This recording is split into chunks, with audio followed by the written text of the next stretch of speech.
የቀራንዮ ክርስቲያን እንጂ የወንዝ ዳር ክርስቲያን አይረባም። በልቶ መሸሽ ነው። ሲበላ ያመነ ሲርበው ይክዳል። ሲመቸው ያመነ ሲከፋው ይክዳል። የዋህ ብእሲ ፍጡነ ያምኖ ፍጡነ ይክድ። ጅል ሰው ፈጥኖ ያምናል፣ ፈጥኖ ይክዳል። ስለዚህ ስር ሰዶ ማደግ ይገባል ማለት ነው። አንተ ከሆነ ያመጣኸኝ ስላመጣኸው ነገር አንተ ታውቃለህ ብሎ በፍጹም ሕሊና ራስን ለእግዚአብሔር ፈጽሞ መጣልና መስጠት እሱ ነው ሃይማኖት የሚባለው ማለት ነው። ስጋ መብላት እፈልጋለሁ በሉ በላችሁ ይውላችሁ። እያቀደ የሚኖር ክርስቲያን እንደዚህ ነፍሱ እየተራበች ዝም ብሎ ማቁረብ ይፈልጋል። እኔ እኮ ክርስትናን አልጠላም ይላል። አለመጥላት ብቻውን ከፍርድ ያለ ሞት መንግስቱ ሽረት የሌለበት ሕያው እግዚአብሔር አምላካችን ስሙ የተመሰገነ ይሁን። እግዚአብሔርን የወለደችልን እናታችን ድንግል ማርያም ወላዲተ አምላክ ከእግዚአብሔር በታች ከፍጡራን በላይ የእሷም ስም የተመሰገነ ይሁን። የነቢያት፣ የሐዋርያት፣ የሰማዕታት፣ የደናግል፣ የመነኮሳት፣ የቅዱሳን መላእክት፣ የቅዱሳን ሁሉ ስማቸው ሁሉ የተመሰገኑ ይሁኑ። ክቡር አባታችን መልአከ ገነት ቆሞስ አባ ናትናኤል የዚህ ታላቅ ደብር አስተዳዳሪ፣ የተከበራችሁ ሊቃውንተ ቤተክርስቲያን፣ መምህራን፣ ካህናት፣ ዲያቆናት፣ የእግዚአብሔር ቤተሰቦች ሁላችሁ አንድ አምላክ በሚሆን በአብ በወልድ በመንፈስ ቅዱስ ስም እንደምን ዋላችሁ? እንደምን አመሻችሁ? እንደምን ቆያችሁ? እስከዚህ ሰዓት ያቆየን የአባቶቻችን አምላክ ቅዱስ እግዚአብሔር ስሙ የተመሰገነ ይሁን። እንደ እግዚአብሔር ፈቃድ እንማማራለን። ልቡናችንን ይክፈትልን። ጥቂት ምርጦች በሉ እስኪ በሉ ሁላችሁም እንደገና በሉ። ጥቂት ምርጦች በሚል ርዕስ እንማማራለን። የማቴዎስ ወንጌል ምዕራፍ 22 ላይ የምናገኘው ኃይለ ቃል ነው። የእሱን እዛ ላይ የተቀመጠውን ሐሳብ ሳይሆን የምነግራችሁ እንደ አጠቃላይ እግዚአብሔር የሚወዳቸውን ጥቂት ነገሮች ብቻ ጥቂት ነገር እንዴት እንደሚወድ ለመናገር ብቻ ነው። ትመስል መንግሥተ ሰማያት ብእሴ ንጉሠ ዘገብረ ከብካበ ለወልዱ ብሎ ይናገራል። መንግሥተ ሰማያት ከወንጌል ተስፋ እግዚእነ ኢየሱስ ክርስቶስ ለልጁ ሰርግ ያደረገን ንጉሥ ትመስላለች ይላል። ከዚያ ሙክት አዘጋጀ፣ ሜሉን ገቹን አዘጋጀ፣ ሰውን ጠራ፣ ሰዎች እያመካኙ ቀሩ። ከዚያ በኋላ ሲቀሩ በሜዳ ያለውን ሁሉ ጥሩ እስመ የደለውም ለላ አሰርናሁም ለቀጠርናቸው አልተገባቸውምና ያገኛችሁትን ሁሉ ጥሩ ተባለ። ተጠርተው መጡ። ተጠርተው ሲመጡ የተመረጡ ጥቂቶች ናቸው፣ የተጠሩ ግን ብዙዎች ናቸው ብሎ ጥቂት ምርጦች ብሎ ነገረን ማለት ነው። ስለ ቃሉ እግዚአብሔር የተመሰገነ ይሁን። ጥቂት ምርጦች እግዚአብሔር ከጥንትም ጀምሮ ጥቂት ምርጦችን ይወዳል። ያንንም ያደረገበት ምክንያት ስለምንድን ነው ሲባል ኃይል በምን ይገለጣል? በድካም ይገለጣል። እስመ ኃይል በደዌ ያህልቅ፣ ኃይለ ሥጋ በደዌ ያልቃል ያለውን እነ ቅዱስ ዮሐንስ አፈወርቅ ኃይል በድካም ይገለጣል። እስመ ሶበሃ አሐምም ሶቢሃ እጸንን፣ በታመንኩ ጊዜ እበረታለሁ ብሎ ቅዱስ ጳውሎስ እንደተናገረ የእግዚአብሔር ኃይሉ ይገለጥ ዘንድ ጥቂት ነገሮችን ይወዳል። ብዙ ነገር ሆኖ ብዙ ነገር ኖሮ በዚያ ብዙ ነገር እግዚአብሔር ብዙ ነገሮችን ቢያደርግ ባልተደነቀም ነበረ። ጥቂት ነገር ኑሮ በጥቂት ነገር ብዙ ነገር በመስራቱ ግን ኃይለ እግዚአብሔር ይደነቃልና፣ ስለዚህ እግዚአብሔር በጥቂት ነገሮች ብዙ ነገሮችን ሰራ። በጥቂት ነገሮች ብዙ ነገሮችን የሰራ ብቻ አይደለም፣ ባልነበረ ነገር የሌለ ነገርን አምጥቷል። ነገር የሚባለው ራሱ ለነገሩ የለም። ከሌለ ያለን ነገር አመጣ። የለም ለምሳሌ ያለን በጣም በእግዚአብሔር መግቦት ውስጥ ከምናስተውላቸውና ለአእምሮታችን ጭንቅ ከሚሆኑብን ነገሮች አንዱ ይህ ዓለም ከየት የመጣ ነው የሚለው ነው። ከእግዚአብሔር ከባህሪው እንዳለ ከባህሪው ተከፍሎ አንልም። መቼስ ፍጥረታት ትንንሽ እግዚአብሔሮች አይሆኑም። ታዲያ ምንድነው ብለን ስናስብ ከባህሪ ባለጸግነቱ የተነሳ የሌለ ነገር መጣ ራሱ ቃላት አይገልጠውም። በነገራችሁ ላይ የእግዚአብሔር ነገሮች በሙሉ ሲነገሩ በሰው ቋንቋ ተነግረው ነው እንጂ በጣም ድሆች ናቸው። እግዚአብሔር ያደረገውን ነገር ለመግለጽ የሚበቃ ቃል በዓለም ላይ ተገልጦ ተነግሮ አይታወቅም። እግዚአብሔር የሚለው ስም ራሱ እኛ ከዚህ በላይ ማወቅ ስለማንችል፣ ከዚህ በላይ መጥራት ስለማንችል ለኛ በግብረ ባህሪ የተገለጠ ስም እንጂ እንደ እግዚአብሔርነቱ የሆነ ስሙን ማንም ፈጽሞ ሊያውቅ አይቻለው። ሊቁ ቅዱስ ዮሐንስ አፈወርቅ እንደሚለው እንኳንስ የእግዚአብሔርን ስም ያንድን መልአክ የባህሪ ስሙን ማወቅ አይቻልም። እንኳን ያንድን መልአክ የባህሪ ስም ያንዲትን ነፍስ የባህሪ ስም ማወቅ ፈጽሞ አይቻልም ብሎ ይነገራል። ስለዚህ እግዚአብሔር እንደ እግዚአብሔርነቱ ተነግሮም አያውቅም፣ እንደ እግዚአብሔርነቱ ተሰምቶም አይታወቅም። እሱ ብቻ አይደለም፣ እግዚአብሔር እንደ እግዚአብሔርነቱ ብቻ ሳይሆን የእግዚአብሔር ፍጥረትም እንደ ግብሩ በምልአት ተነግሮለት አይታወቅም። ይህ ዓለም መጣ ሲባል የሚመጣ የራሱ ህልውና ያለው አካል ነው። ቀድሞ የሌለ ነገር መጣ ራሱ እንዴት ይባላል? በጣም አስቸጋሪ ነው። ፍጥረት እንዴት ተገኘ ሊባል በማይቻል ሁኔታ ወይ ጎተራ ኑሮ ከጎተራ ወይ ከረጢት ኑሮ ከከረጢት ወይም ደግሞ የሆነ ማጠራቀም ኖሮ ከዚያ መጣ ሳይባል የሌለ ዓለም ኖረ ማለት በጣም ድንቅ ነው። የሌለ ዓለም ኖረ። ስለዚህ እግዚአብሔር ያለን በመስራቱ ብቻ ሳይሆን የሚደንቀን የሌለን በማምጣቱ ፍጹም ድንቅ ይባላል ማለት ነው። የሌለውን ዓለም እንዲመጣ ያደረገ እግዚአብሔር ያለነውን አይጠብቀንም ብለን አንጠረጥረውም። የምንደገፍበት እሱ ነው። አስቀድሞ ስለ እግዚአብሔር መግቦትና ጥበቃ ስለ ጌትነቱ ሰው ሲያስብ መጀመሪያ ሊመጣበት ምክንያት እንኳንስ ኑሬ መጠበቅ ይቅርና ሳልኖር ካለመኖር ወደ መኖር ያመጣኸኝ አንተ ነህና ኑሬ አትጠብቀኝም ብዬ አልጠረጥርህም ብሎ በእግዚአብሔር ይሁን። ለዚህ ነው ግድፍ ላይ ለእግዚአብሔር ህሊናከ እኔ ራሴን አልፈጠርኩም፣ ራሴን አላመጣሁም። ራሴን ካልፈጠርኩ ስለ ራሴ ቀድሜ እንዳላስብ ከቀደምኩ ኖርኩ ማለት ነው። ስለዚህ ራሴ ካልፈጠርኩ ስለ ራሴ ካላሰብኩ አንተ ከሆነ ያመጣኸኝ ስላመጣኸው ነገር አንተ ታውቃለህ ብሎ በፍጹም ህሊና ራስን ለእግዚአብሔር ፈጽሞ መጣልና መስጠት እሱ ነው ሃይማኖት የሚባለው ማለት ነው። ስለዚህ እግዚአብሔር የሌለውን አመጣ። በኋላም ደግሞ ፍጥረታትን ሲፈጥራቸው ኃይለኛውን በደካማ ላይ እያጸና ብርቱውን በሚሰበረው ላይ እያጸና አስቀምጦታል። ስትመለከቱት ለምሳሌ ዘአጽንዐ ለምድር ዲበ ማይ፣ ይሄ መሬት የጸናበት ምንድን ነው? ውሃ ነው። አንዲት ጠጠርን ወደ ውሃ በወረወርን ጊዜ ይሰጥማል። በጣም ብዙ ነገሮች በዓለም ላይ ያሉ ግን ሰጥሞ አያውቅም። ደካማው ኃይለኛውን ተሸክሞ እንዲኖር አደረገ። በጥቂት ጉልበት ብዙ ጉልበቶችን ተሸክሞ እንዲኖር እግዚአብሔር አደረገ ማለት ነው። ይሄንን ጠፈር ብትመለከቱት የውሃ ጥርቅም ነው፣ ሌላ ምንም አይደለም። ውሃውን አርግቶ ነው። ብርቱ የሆነችው ፀሐይ ብዙ ውሃዎችን ታፈላለች። ይሄንን እንዳታቀልጠው ግን ከልክሎ በዚህ ላይ እንድትመላለስ አድርጎ እንዲያውም ከፍተኛው የፀሐይ ምዕዛር ወይም ወንፊት ወደ ላይ ነው የሚከፈተው። ስቁረቱ ወደ ላይ ይከፈታል። ያ ወደ ላይ ሲከፈት ብዙ የሙቀት ክፍሏ ወደ ላይ ነው የሚሄደው። በዚያ እንዳይሰበር ደካማ ውሃ፣ አሁን ሰማይ ስዕለ ማይ ማለት ነው ብሎ አባቶቻችን ተረጉማሉ። ከውሃው አራተኛውን እጅ አርግቶ ነው ይሄ ጠፈር ያለው ማለት ነው። እሱን አርግቶ ደካማ ውሃ ብርቱ የፀሐይን ጉልበት ተሸክሞ እንዲኖር አድርጎታል። ይሄኛው ውሃ ነው፣ ደካማ ውሃ ነው። ደግሞ ከዚያ በላይ ያለው ውሃ ብርቱ ውሃ ነው። እግዚአብሔር በዓለም ላይ የነበረውን ውሃ ሲከፍል ብርቱን የውሃ ክፍል ያስቀመጠው ከዚህ በላይ ያለው ነው። ማይኒ ዘመልተ ሰማይ ተባዕታይ ውእቱ እንዳለ ሄኖክ ከፍተኛውና ትልቁ የሚገማሸረው ሐኖስ የሚባለው ቁጡና ብዝብዝ ውሃ ያለው ከዚያ ነው። ደካማው የውሃ ክፍል ብርቱን የውሃ ክፍል ተሸክሞት እንዲኖር አድርጎታል።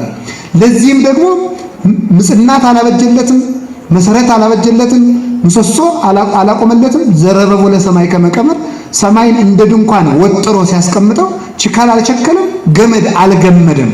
እንዲህ አድርጎ ደካማው ጸንቶ እንዲኖር እግዚአብሔር በዚህ መልኩ አጽንቶ አኑሮታል። እኛን መፈጠር እንኳን ብትመለከቱት አባታችን ርዕሰ ነቢያት ሙሴ ሲናገር ምንድነው? ሰውን ከምድር አበጀው ከማለት ይልቅ ከምድር አፈር አበጀው ማለትን መርጧል። ከምድር አበጀው አለ። ምድር ባለ ጊዜ አለትም ምድር ይባላል፣ ድንጋይ አለት ተብሎ ይጠራል። ይሄ ወርቃ ወርቁ ሁሉ ምድር ነው የሚባለው። ድንጋዩ፣ እንቁ፣ ወርቅ፣ ብር፣ ነሐስ፣ ብረት፣ መዳብ ይሄ ሁሉ ምድር ነው። እግዚአብሔር ከምድር አበጀው ቢባል ከዕንቁም ከድንጋይም ሊሆን ይችል ነበር። ከምድር አፈር የሚባለው ከብናኙ ነው የሰራል። ምን ማለቱ ነው? ተመልከቱ። ከዚያ የሰራል ምንድን ነው? ከብርቱ ስለሰራዋችሁ ሳይሆን የበረታችሁት፣ ከብርቱ ንጥረ ነገር ስለሰራዋችሁ ሳይሆን የኔ መልክ ስለሆናችሁ ነው የጠነከራችሁት። የኔ ኃይል ስላለባችሁ በረታችሁ እንጂ ተፈጥሯችሁማ ከድካም ነው ለማለት እሱን ለማድረግ ከሃሊነቱ በእኛ ይገለጥ ዘንድ በጽናቱ አኑሮን እንጂ ምንም እንዳይደለን ተዘከር እግዚኦ ከመ መሬት ነህን እንዳለ ቅዱስ ዳዊት ትቢያና አፈር መሆናችን አስብ እንዳለ ይሄ በእግዚአብሔር ዘንድ ጠፍቶ አይደለም አስብ የተባለ እንዲያንንና እንዲያ መሆናችን ስለምታው በእንዲያነታችን ምሕረትና ይቅርታ ይድረሰን እንጂ አትፍረድብን እንድንበድል ታውቃለህና እንዳለው ቅዱስ ዳዊት ከምድር አፈር ይደንቃችሁ ተብሎ የሚበተነው አፈር ሰው ሆኖ የሚፈርድ የሚተች የሚያውቅ የሚራቀቅ የሚጸድቅ የሚኮነን ሰው ሆነ። ይህንን ያደረገ ስለዚህ ደካማው አፈር የእግዚአብሔር መልክ ሆነ። ይሄ ድንቅ ነው። ነፍስ ብቻ የእግዚአብሔር መልክ ናት መቼስ አይባልም። ቅዱስ ሳዊሮስ ዘስሙናይ እንደተናገረው ሰው በነፍሱ ለሥላሴ ምስክር ሲሆን ሰው በስጋና በነፍሱ ደግሞ ለክርስቶስ ተዋህዶ ምስክር ይሆናል። በነፍሱ ለባዊነት፣ ነባቢነት፣ ቃል እስትንፋስነት ሆኖ አብ ወልድ መንፈስ ቅዱስ አንድ ነፍስ ሆኖ አንድነቱን ይገልጣል። ስጋ ነፍስ የሚባል ሁለት ክፍል አለው፣ ግን አንድ ሰው ነው። መለኮትና ትስብእት ተዋህደው ክርስቶስ አንድ ጌታ፣ አንድ ባህሪ፣ አንድ ግብር ለመሆኑ ምስክር ነው። ስለዚህ ሰው በቁመናው የሃይማኖቱ ምስክር ነው ማለት ነው። ሰው በቁመናው ያላመነ ሰው እንኳን የክርስቶስን ስጋዌ ቢክድም በግዱ ግን ቀን ሙሉ ክርስቶስ ሰው ሆኗል እያለ ሲመሰክር ይኖራል። ያላመነ ሰው ሥላሴን ቢክድም በነፍሱ ግን ሥላሴ ሲል ይውላል። ቁመቱ ነፍሱ ሶስትነት አላትና አምላክ ሰው አልሆነም ወይም ደግሞ ብሎ ቢክድም በነፍስና በስጋው ክርስቶስ አንድ አምላክ ነው ብሎ ግን ይመሰክራል። አምላክ ተሰቅሎ አልሞተም ቢል ግን እጁን ሲዘረጋ መስቀል ነውና አምላክ ተሰቅሎ ሰውን አዳነ እያለ በግዱ ሲመሰክር ይሆናል። ያላመንም እንኳን መጻሕፍትን ባያውቅ በዚህ ባለማመኑ ይፈረድበታል። ቁመናው ሃይማኖቱን ይሰብከዋልና እና አፈር የሰው መልክ ሆነ። ደካማ ውሃ ሲመሩት የሚመራ ሲነዱት የሚነዳ ውሃ የክርስቶስ መልክና ማስረጃ ሊሆን በቃ። ነፋስ በጭቃ የሚጋረድ ነፋስ ጸንቶ በተስዕሎተ መልከ እግዚአብሔር ጸንቶ ኃይለ እግዚአብሔር ተሰጥቶት በኃይሉ ከመመላእክት በልጽጎ የእግዚአብሔር መልክ ለመባል በቃ። ነፋስ ባህሪያችን፣ አፈር ባህሪያችን የሚፈርሰው የሚበሰብሰው ኃይል መንፈሳዊን ገንዘብ አድርጎ የእግዚአብሔር መልክ በእግዚአብሔር መልክ የተፈጠረ ለመባል በቃ። እግዚአብሔር ኃይሉን በዚህ ሲገልጥ ደካማውን አፈር ሰው አድርጎ መልክ በማድረጉ ይታወቃል። አፈር የነበርነውን በአርአያዬ በአምሳሌ የፈጠርኳችሁ እንዳል ዛሬም በኃጢአት አፈር የሆነውን መልኩ ለማድረግ ፈቃዱ ይርዳን። ከአፈርነት ወጥተንም የእሱ መልክ ለመሆን ያብቃን እግዚአብሔር። ከዚያ በኋላ እንግዲህ እግዚአብሔር መግቦቱን ሲሰራ ይህን ሁሉ ሲያደርግ የሰውን ልጅ እንዲህ አድርጎ ድካሙን ሁሉ አበርትቶ ሲመግብ እንዲህ ሲያደርግ ኖሯል። በኋላ እንግዲህ ስታስቡት እንዴ ይገርማችኋል እኮ እንጨት ይውላችሁ እንጨት በውሃ ላይ ይሰጥም ነበረ። እንጨት መርከብ ሆኖ ግን ያንን ሁሉ ጋዝ ፍጥረትን ተሸክማ የኖህ መርከብ በባህር እንድትንሳፈፍ አድርጓል። እንዲያውም አባቶቻችን ይህን ሲተረጉሙ ምን ይላሉ? እግዚአብሔር በኖህ ዘመን በመርከብ አዳነ፣ በሙሴ ዘመን ያለ መርከብ አዳነ። ለምንድን ነው እንዲህ የሚያደርገው ብለው መጽሐፈ ጥበብን ሲተረጉሙ ምን ብለው ይተረጉማሉ? በመርከብ ማዳን ይችላል፣ ያለ መርከብ ግን አይችልም። ያለ መርከብ ማዳን ይችላል፣ በመርከብ ሲሆን ግን አይችልም እንዳይባል በሁሉም ማዳን ይችላለሁ ለማለት በመርከብም ማዳነ፣ ያለ መርከብም ማዳነ። ውሃ መርከብን እንዲሸከም ሆነ ፍጥረታትን በሙሉ አካቶ ከየፍጥረቱን ከባቡም፣ ከዘንዶም፣ ከአይጡም፣ ከጉርጡም፣ ከዝሆኑ ከየትኛውም ሁለት ሲሆን አንድ ወንድ አንድ ሴት እንዲያውም ከሚበሉትማ ሰባት ነው። ይህ ሁሉ ተጠራቅሞ በውሃ ላይ ጸና። ውሃ ያለ መሰረት ጸንቶ መቆም አይቻለው። በሙሴ ዘመን ግን አጽንቶ ውሃው እንደ ግድግዳ አረፍት በጽግም አድርጎ እንደ ግድግዳ ቀኝና ግራ አድርጎ እግዚአብሔር አቆመ። ቁም ካለው ውሃም ግድግዳ ሆኖ ይቆማል። ጽና ካለው ውሃም መሰረት ሆኖ ይጸናል። ውሃም ኃይል አግኝቶ ይሸከማል። እግዚአብሔር ጽና ያለው ይጸናል። ለመጽናት ግን ፈቃዱን የሚፈጽም እግዚአብሔር ጥቂት ምርጦች ያሰኘው እሱ ነው። እግዚአብሔር ፈርዖንን ለማጥፋት ሰረገላ አሰማርቷል፣ ጋሻ ነቅንቋል፣ ወይስ ደግሞ ጦር አስታጥቋል፣ ዝናር አስታጠቀ? ምን አስደረገ? ዘመቻ አላዘመተም። ምንድን ያስደረገ ስትሉ ተመልከቱ። በብረት የመታውን ፈርዖን በእንጨት አሳጠበው። በእግዚአብሔር ፊት ከብረት ይልቅ እንጨት የተመረጠ ነበረ። እግዚአብሔር እንጨትን መርጦ ባለብረቶችን አሰጠማቸው። ስለዚህ ኃይል በድካም ተገለጠና ደካማ እንጨት ምን አደረገ? ደካማ እንጨት ምን አደረገ? ብረት የለበሱትን አሰጠማቸው። አሁንም እግዚአብሔር በጥቂት ምርጦች ድነትን እያደረገ መጣ። ሐዲስ ኪዳን ላይም ስትደርሱ እንግዲህ ከዚያ በፊት ስትደርሱ ቅዱስ ዳዊት ብረት የለበሰውን የገደለው በምንድን ነበረ? አቤት በምን አላችሁ? በጠጠር ነው። እግዚአብሔር ተመልከቱ፣ የሚያሸንፈው ተመልከቱ። እግዚአብሔር ከሌለበት ብረት እግዚአብሔር ያለበት እንጨት ይሻላል። እግዚአብሔር ከሌለበት ብረት እግዚአብሔር ያለበት ጠጠር ይሻላል። እሱ ነው እግዚአብሔር ሲዋጋ ልዩ ፍርሃት ሰው ፍርሃት ፈቶታል። ሰው አንድ ጊዜ አንድ ንጉሥ እንዲህ አለው፣ ሰምታችሁኛል? እንዲህ አለው፣ ምን አለው? አይ እናንተ መምህራን እኮ ክርስቲያኖችን አንዳንድ ሴት አገቡ እያላችሁ አገሪቱን በጠበጣችኋል። ብዙ ሴት ሊያገቡ ኑሮ ክርስቲያኑ ይረባ ነበር፣ ሌሎች ሃይማኖቶች አይገሉንም ነበር። ስለዚህ እናንተ ቄሶች ወይን ውጡና ተዋጉ፣ ካልሆነ ሰው ብዙ ሴት እንዲያገባ ፍቀዱ። ችግር ነው ጎበዝ፣ እንዲህ ያለ ነገር አያምጣ ነው። መጣ፣ ግዱ መጣ። ሲመጣ ምን አደረጉ? እግዚአብሔር ግን ሊቃ ያጥፋ። በእውነቱ አንዱ ተነስቶና ለንጉሥ ምን አለ? አይ ንጉሥ እንደሱ አይደለም እስመ አሐዱ ያነጥኦሙ ለአሰርቱ ምዕት ወክልኤቱ ይሰድድዎሙ ለእልፍ ተብሎ የተጻፈ አንዱ ሺዎችን ሁለቱ 10 ሺዎችን ያጠፋቸዋል ነው የተባለ። በእርግጥ ምስጢሩ መለኮታዊ ምስጢሩ ሌላ ነው። አንዱ የተባለ ክርስቶስ ነው። ሁለቱ የተባለ የእሱ ሥጋና ደም አጋንንትን ይዘራሉ፣ በመስቀልም ይተረጎማል። እሱ ነበር ትርጉሙ። ግን ሊቃውንቱ አመጡና ክርስትና የጥቂት ምርጥነት ሃይማኖት ነው፣ በጥቂት ብዙ ድል የሚነሳበት ሃይማኖት ነውና አይሸበሩ፣ አይዘወት ያለው ክርስቲያን ይቀደስ እንጂ ያለው ከተቀደሰ አንዱ ለሺዎች ይበቃል። ጦር ግጠሙን ያላልኩም ወጣችሁ አይደል? አንድ ክርስቲያን ጸልዮ የብዙ ሰዎችን ልብ ያቀልጣል። አንተ አይደል ትኮንን ኃይለ ባሕር ወአንተ ታረምሞ ለድምፀ ማዕበል አይደል ያለ ቅዱስ ነው። የባሕሩን ሞገድ አንተ ጸጥ ታሰኘዋለህ። ሲጸል ክርስቲያን እንደ ባሕር እንደ ውቅያኖስ የገነፈለውን እንደ ተራራ የገዘፈውን ጸልዮ ጸጥ ማድረግ ይችላል። ይሄን ተራራ ተነቀል በሉት ይነቀላል ያለ እኮ ተራራ ያለው ሁልጊዜ አንችለውም ያለው ነገር ሁሉ ለኛ ተራራችን ነው። ለእያንዳንዱ ሰው በህይወት ዘመኑ በቀንና በሌሊት ተራራ አለው። ማንም ሰው እንዳቅሙ ነው፣ እንዳቅሙ።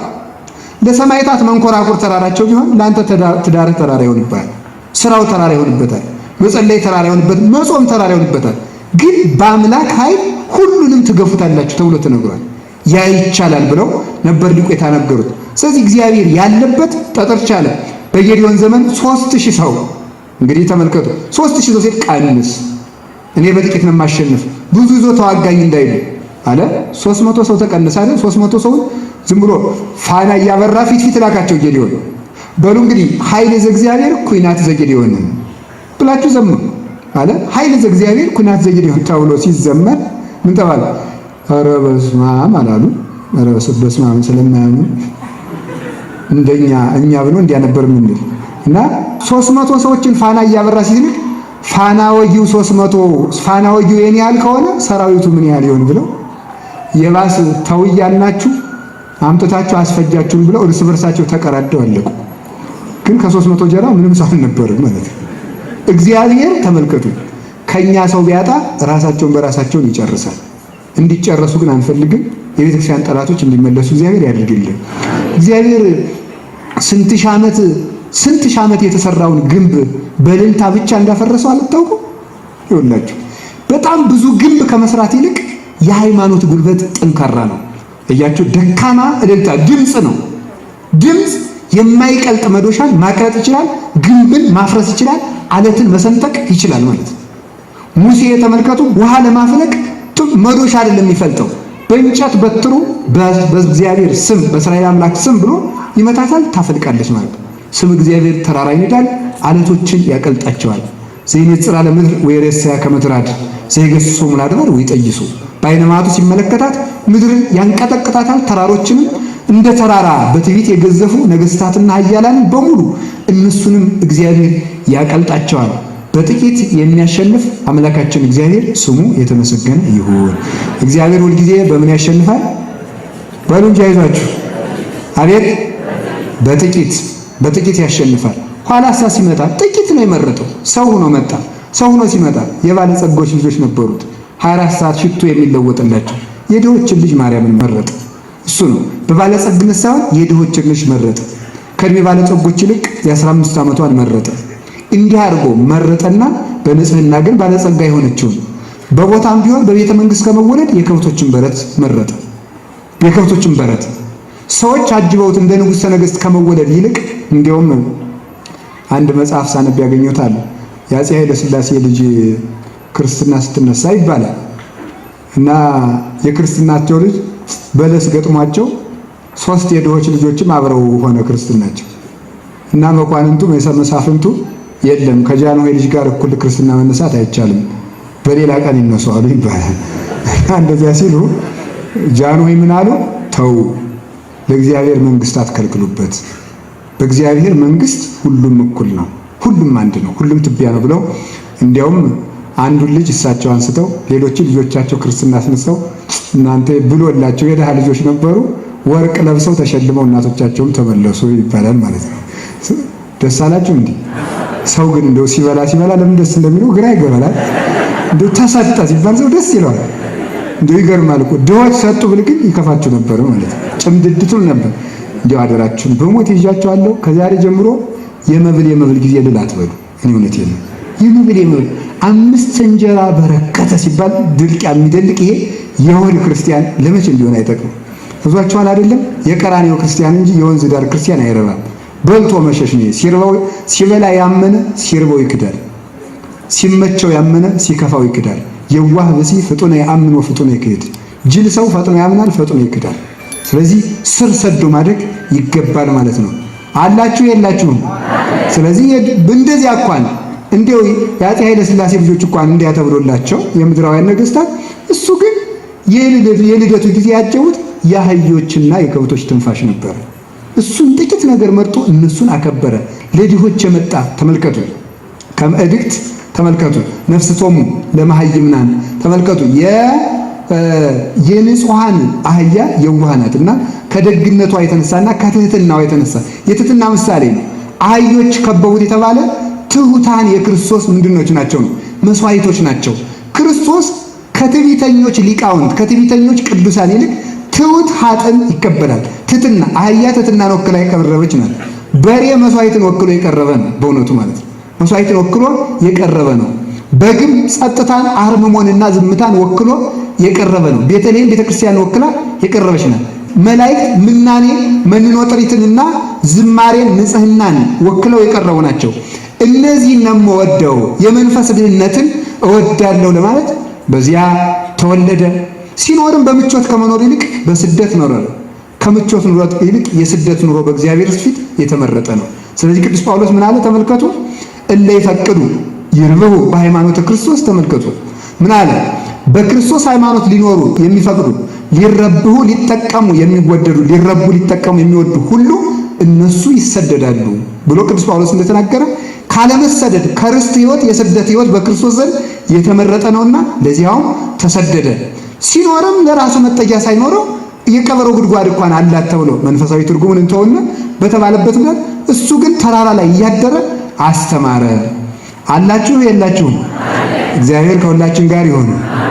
መጨረሻ ላይም ተመልከቱ፣ ሶምሶን ፍልስጤማውያንን ያሸነፋቸው በምን ታውቃላችሁ? በምን መንጋጋ ነው? በሉ እንጂ የአህያ ከአንበሳና ከአህያ መንጋጋ የማን ነው የተናቀ? በሉ እንጂ በአህያ መንጋጋ ግን ስንት ሰው ገደለ? ሺህ አጠፋ አይደለም? በአህያ መንጋጋ። የአህያ መንጋጋ የተባለችም የክርስቶስ ምኑ ናት? የክርስቶስ ሞት ናት። የአህያ መንጋጋ የተባለ የተናቀችው የአህያ መንጋጋ ሺዎች እንደተገደለች አይሁድ የናቋት አጋንንት የናቋት የክርስቶስ ሞት እልፍ አጋንንትን ዘራቻቸው፣ አጨደቻቸው፣ ገደለቻቸው። ሲኦልም በርብራ ለዘላለም አስሮ ቀጥቅጦ አጠፋቸው ማለት ነው። ስለዚህ ክርስቶስም በክቡር አሟሟት ከመሞትም ይልቅ በተናቀ አሟሟት እንዲሞት ያንንም ደግሞ ወደደው ክርስቶስ ማለት ነው። እንጀራ ሲያበረክትም ያበረከተ ስንት እንጀራ ነበረ? 5 ነበረ። አሳው ስንት ነበረ? 2። የጠገበው ስንት ሰው ነው? 5000 ሰው ነበረ። ጥቂት ምርጦችን ለቤተ ክርስቲያን እንኳን ለአገልግሎት ሲመርጥ ምኑን ነበር የመረጠ? ገበሬ ነው እኮ የመረጠ ገበሬ። እንዲያውም ቅዱስ ዮሐንስ አፈወርቅ ይላል አንተ ሞኝ፣ እኔ እኮ የተማሩ ሰዎች ዘር አይደለሁም፣ የካህናት ዘር አይደለሁም፣ የሊቃውንት ዘር አይደለሁም፣ የጳጳሳት ዘር አይደለሁም፣ የመነኮሳት ዘር አይደለሁም እንላለን አይደል? ለምንድን ነው እንደዚህ የምትል? እስኪ ከሐዋርያት የትኛው ነው የሊቃውንት ዘር የሆነው? እስኪ የዓሣ አጥማጁን መልክ ተመልከተው። ማን? ዮሐንስ ወንጌላዊ ቀዳሚው ቃል ብሎ ከኪሩቤል ጀርባ በላይ ወጥቶ ምስጢረ ሰማያት ቀርቶ አምጥቶ ያፈሰሰው ይህ ዓሣ አጥማጅ ከየት አግኝቶ ነው? በእውነቱ ይሄ ምስጢር ከየት አግኝቶ ነው? በእውነት የክርስቶስ የልብ ወዳጅ ከመሆንና ምቅዳሃ ምስጢር የሆነች እናቱን ከመስቀሉ ስር ከመቀበል በቀር እሱማ የድሃ ልጅ አልነበረምን? የገበሬ ልጅ አልነበረምን? ስለዚህ በዘር መክበር አይደለም። ምን አለ? ድሆችን 12 ገበሬዎችን ሰብስቦ ለዓለም ጨው አደረጋቸው። ጥቂት ትሕትና ያለውን ሰው እግዚአብሔር ይወዳል። በመጨረሻም ነግራችሁ የዘመን ጥቂትነት ነው። እስኪ የዘመን ጥቂትነት ይሆን? ምን አላችሁ?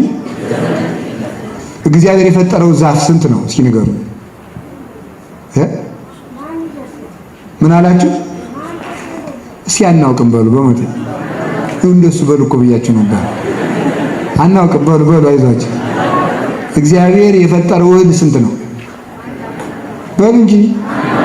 እግዚአብሔር የፈጠረው ኮከብ ስንት ነው?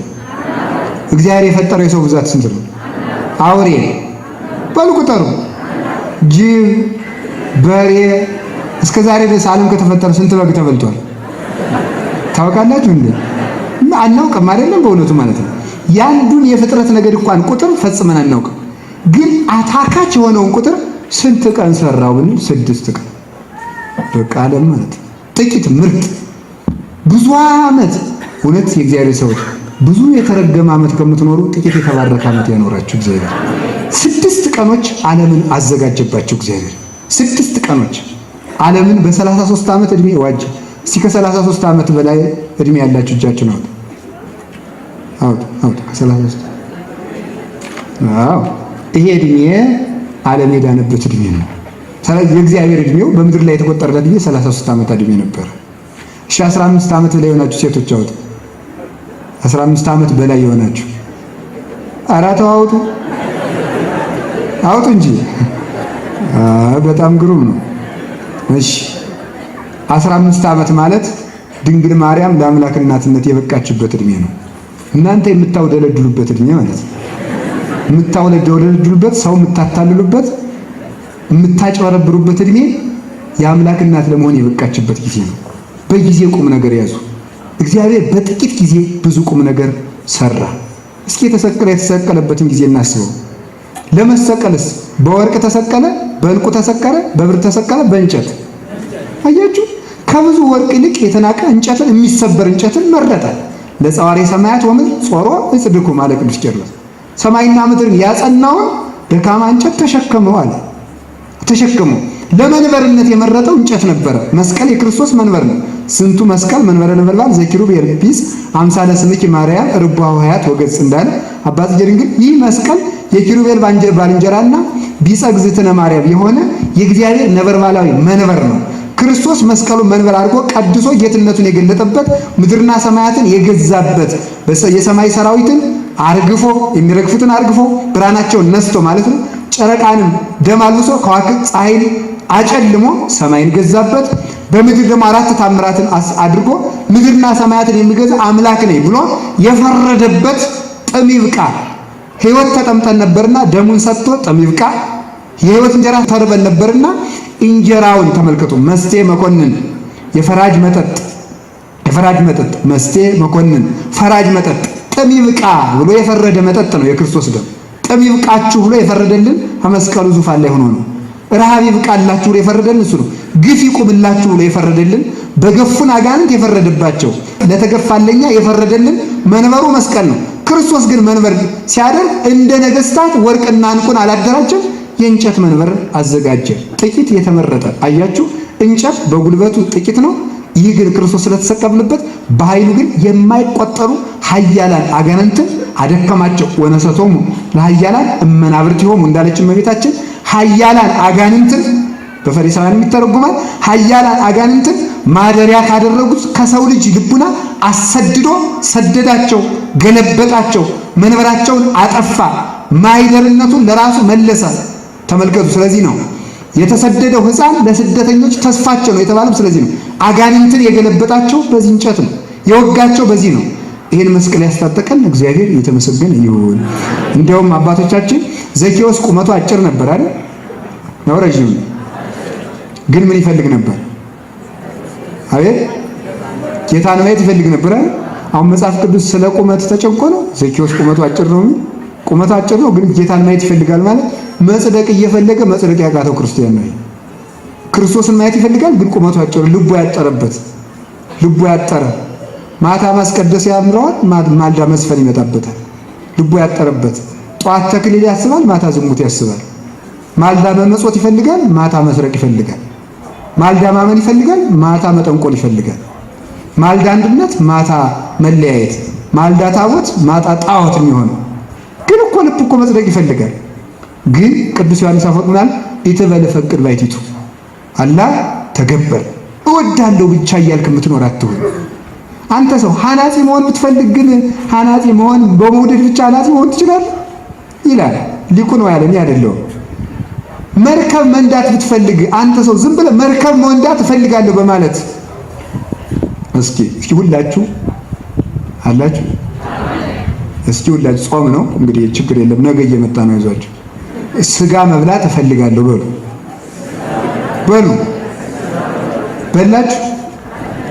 በላችሁ ወይ? ይውላችሁ እያቀደ የሚኖር ክርስቲያን እንደዚህ ነው። ነፍሱ እየተራበች ዝም ብሎ መቁረብ ይፈልጋል። እኔ እኮ ክርስትናን አልጠላም ይላል። አለመጥላት ብቻህን ከፍርድ አያድንም። እወዳለሁ ብቻ አትሁን። ሐናጺ መሆን ከፈለግ ከሐናጺዎች ጋር እንጨት ይዘህ እያጣረንክ ዋል። ከመርከብ መዋል ከፈለግ ከመርከበኞች ጋር ዋል አብረህ። እርሻ ማወቅ ከፈለግ ከገበሬ ጋር ዋል አብረህ እየመራ ገበሬው እጁን እያሳዘህ ልመድ። ለምንድን ነው ፈቅድ እወዳለሁ? ሐናጺ መሆን ከፈለግ ቢያንስ ሲሰራ አንድ ቀን በመጀመሪያው ቆመዋል፣ በሁለተኛው ቀን እንጨት እየጠረብከዋል። ከዚያ ደግሞ እያልክ አንተ ሐናጺ ትሆናለህ። ከሚሰሩት ባሰራም ቢያንስ ከሚሰሩት ጋር ዋል። የሚሰሩት ደግሞ ቤተክርስቲያን ውስጥ አሉ። በዚህ ቤተክርስቲያን ነቢያት፣ ሐዋርያት፣ ሰማዕታት፣ ደናግል፣ መነኮሳት አሉ። ከመቀመጣችን የተነሳም እንኳን ለኢየሩሳሌም ተመልከቱ። ወሶበ ያሐውር ኢየሩሳሌም ሐለፈ እንተ ሰማርያ፣ ወደ ኢየሩሳሌም ሲሄድ በሰማርያ አድርጎ አለፈ እንደተባለ ኢየሩሳሌም የተባሉት አብርሃም፣ ይስሐቅ፣ ያዕቆብ ናቸው። ለነሱ የመጣው ክርስቶስ ለኃጥአንም ተረፋቸው ነው። በሰማርያም አለፈ ማለት እዚህ ውስጥ ከማስቀደሳችን የተነሳ ኪዳን ከማስደረሳችንና እንደው መተንም ቁጭ ከማለታችን የተነሳ ለኢየሩሳሌሞች የመጣው ለኛ ለሰማርያዎች ለባቢሎኖች መትረፉ አይቀርምና ከእግዚአብሔር ቤት መጥፋት አይገባንም። እና ዘኬዎስ ክርስቶስን ለማየት ወደ ምን ዛፍ ወጣ? ወይራ ቢሆን ብርቱ ነበር፣ ግን ሾላ የተናቀ ነው፣ ይነቅዛል። ወደ ምን ወጣ? ሾላ የሚነቅዝ የተናቀ እንጨት ነው። ለዘኬዎስ ግን ክርስቶስን አሳየው። ይህ ማለት አጋንንት የሚንቁት የክርስቶስ መስቀል ነው። ዘኬዎስ የተባለው እኛ ነን። ልብ አጥሮን ወኮነ ጽድቅነ ከመ ጽድቀ ትክቶ ብለን የነበርንበት ጽድቃችን እንደ መርገም ጨርቅ ሆነ ብለን ነበረ። ያ ነበረ ቁመታችን አጭር ነው የተባለው። ማየት እየፈለገ ቁመቱ አጭር ነው ማለት ከሲኦል መውጣት እየፈለገ አልሆነልንም ነበር። ከሾላው ላይ ስንወጣ ግን ክርስቶስን አየነው። በመስቀሉ አጋንንት በሚንቁት ፈሪሳውያን በሚንቁት በክርስቶስ መስቀል ግን ክርስቶስን አየንበት። በሰዓትም ስትወስዱት ክርስቶስ የዘላለም ዕዳችን የደመሰሰው ከ6 ሰዓት እስከ 6 ሰዓት ነበር የተሰቀለው። አቤት ምን አላችሁ? እስከ 9 ሰዓት። በዚህ አንድ ሰው ትዝ ይላችኋል። በቀኝ የተሰቀለው ወንበዴ ገነትን የዋጃት በስንት ቀን እንደሆነ ታውቃላችሁ? በ3 ሰዓት። እስኪ በ3 ሰዓት ነው። 3 ሰዓት ጋር ከክርስቶስ ጋር ውሎ ገነት ገባ። እኛ ዘመናችን እያስቀደስን የሲኦልና የገነት መሆናችን እግዚአብሔር ያውቀዋል። ጠማማነታችን ገና አራቀ። ክፉዎች ነን በእውነቱ ማለት ነው። እዚህ ቆይተን ስንል ሰውን አርደን ዘልዝለን ብንጠብሰው ደስ ይለናል። ሰው አጥፊዎች ነን። ቅንነት ጎሎናል። ወረተሰ ትርኤ ወገጾ ቅን ሕሊና የሌለው ሰው ደግሞ እግዚአብሔርን አየው። በማገልገል በመቀደስ በማስቀደስ በመስበክ ማህሌት በመቆም በመዘመር በማጨብጨብ እልል በማለት ስለት በማምጣት በዚህ አይደለም የሚቀድመው ንጽህና ነው። ስጋ ከአንጽሕተ አገልግሎት ከሆነማ ይላል መጽሐፈ ሐዊ ወሰይጣን ይትላቁ ለእግዚአብሔር። ሰይጣንም ራሱ የእግዚአብሔር አገልጋይ ነው። ምን አርጎ ያገለግለዋል? የእግዚአብሔርን ጠላቶች በመቅጣት ለእግዚአብሔር እንደ ጨገርና እንደ በትር ሆኖ ያገለግለዋልና። ማገልገል የሚያጸድቀው ከምንድን ነው? ከቅን ሕሊና ነው። ወገኖች ዘመናችን እንድንጠቀምበት እግዚአብሔር ይርዳል። 3 ሰዓትን ተጠቀመባትና እኩል ተሰቀሉ። አንዱ በግራ አንዱ በቀኝ እኩል ተሰቀሉ። አንዱ ለርስት፣ አንዱ ለስደት፣ አንዱ ለሐሳር፣ አንዱ ለክብር፣ አንዱ ለሞት፣ አንዱ ለሕይወት። በ3 ሰዓት መንግሥተ ሰማያትን ዋጀ። እያንዳንዷ ሰዓት፣ እያንዳንዷ ደቂቃ የሲኦልና የገነት ሰዎች ለመሆናችን ማስረጃ ነው። ቆይ ጥቂት ልተኛ፣ ቆይ ጥቂት ልተኛ ትበሉ ጎበዝ። ሌሊት እንቅልፋችሁን ቀንሱት። በተለይ ማሳሰቢያ የምሰጣችሁ ሌሊት ከ6 ሰዓት እስከ 10 ሰዓት ባለው ቢያንስ 1 ሰዓት ጸልዩ። ከ6 እስከ 10 ባለው ስለዚህ አሁን እነሳለሁ። ችግሩ ምን መሰላችሁ? የክርስቲያኖች አሁን ችግራችን ምንድነው መሰላችሁ? የዛሬ የሆነ ዓመት መልካም ሆናለሁ ምን ነው በቃ ችግሩ ነው። የዛሬ የሆነ ዓመት እጸልያለሁ፣ የዛሬ የሆነ ዓመት እጾማለሁ፣ የዛሬ የሆነ ዓመት እንደሱ አይደለም። ጊዜ ተመልከቱ። ብዙ የዛሬ 5 ዓመት ሆና ብዙ መልካም ሰራለሁ ከምቱ ዛሬ ጥቂት ሰሩ። እግዚአብሔር ጥቂት ነገርን በጥቂት ነገር ብዙ ነገር ይሰጣልና እግዚአብሔር እንዲያደርግልን ቅዱስ ፈቃድ ይሆንልን። ዘመናችንን ለመጠቀም ያብቃ። የ3 ዓመት ልጅ እናቱን ከመከራ አድኗታል። 30-40 ዓመት ሞልቶን ግን እናት አባቶቻችን ሲኦል ያወረን ብዙዎች ነው። የ15 ዓመቷ ብላቴና እናታችን ቅድስት ድንግል ማርያም የዘመናት እናቷን ሔዋንን የዘመናት አባቷን አዳምን ነፃ አውጥተዋለች። እድሜን እንጠቀምበት፣ ጊዜ እንጠቀምበት። እግዚአብሔር ለሰው ልጆች ከሰጠው ሀብት መካከል ጊዜ ነው። ተጎልተን ዝም ብለን መዋል ማደር። ለቴሌቪዥን የሚሰጡትን ጊዜ አስቡት፣ ለወሬ የሚሰጠውን ጊዜ አስቡት። መጽሐፍ ስታነቡ ግን እንቅልፋችሁ ይመጣል። ስለዚህ ባጭር ቃል እግዚአብሔር እንደው እኮ ይገርማቸዋል። እግዚአብሔር ይውላችሁ ለጸሎት ራሱ ለእግዚአብሔር ጊዜ መስጠት እኮ ማለት ንግድ ነው። ይሁን ማስም 1 ሰዓት መስጠት ማለት 23ቱን መነገድ ማለት ነው። 1 ሰዓት ለእግዚአብሔር ስንሰጠው 23ቱን ባርኮ ይሰጠናል። 1 ሰዓት ለእግዚአብሔር አለመስጠት ማለት 24ቱንም በተረገመው ውሎ አውለኝ ማለት ነው። ስለዚህ እግዚአብሔር አያችሁ 1 ሰዓትን 2 ሰዓትን ተቀብሎ ደቂቃን ማይክሮ ሰከንድን እዚያም በታች ያለውን በሙሉ ቆጥሮ ዋጋ ይሰጣል። ሰከንድም ሆነ ቅጽበትም ብሎ ያችን ብትሆን ለመዳን እና ላለመዳን ዋጋ ታሳድራለችና እንግዲህ ስለመሸ እኔም ጊዜ እንጠቀምበት ለማለት ነው። የጊዜ ባለቤት በጊዜ ለመዳን ያብቃን። ስብሐት ለእግዚአብሔር ወለወላዲቱ ድንግል ወለመስቀሉ ክቡር።